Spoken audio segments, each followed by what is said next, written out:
నిరీక్షణ prayer house మరియు centres సంఘముల తరపున ప్రభువైన యేసుక్రీస్తు నామంలో మీ అందరికీ నా ప్రత్యేకమైన వందనములు. ఈరోజు దేవుని వాగ్దానం 1 తిమోతి పత్రిక 6వ అధ్యాయం 11వ వచనం. నీతిని, భక్తిని, విశ్వాసమును, ప్రేమను, ఓర్పును, సాత్వికమును సంపాదించము. ఈ పత్రికను పౌలు తన ఆత్మీయ కుమారుడైన ఎఫెసీ సంఘంలో సేవ చేస్తున్న తిమోతికి రాశాడు.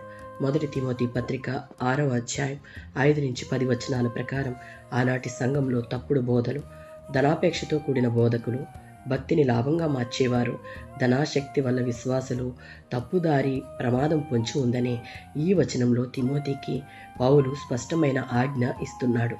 పౌలు దేవుని కోసం ప్రత్యేకించబడి సేవకుడిగా అతని బాధ్యతను గుర్తు చేసే పిలుపుగా పౌలు రాసిన లేఖను మనం చూడవచ్చు.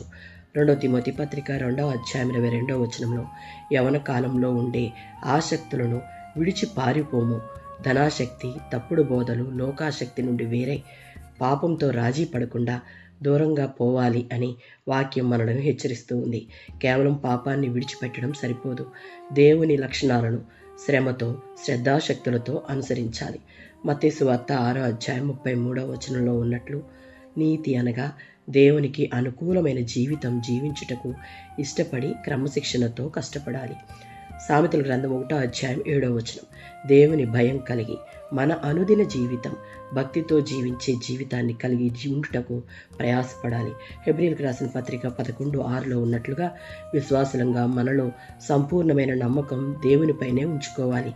అది ఎలాంటి పరిస్థితి అయినా సరే. 1 కొరింథీయులకు రాసిన పత్రిక 13:13లో ఉన్నట్లుగా శ్రేష్టమైన ప్రేమను కలిగి మనం ఉండాలి.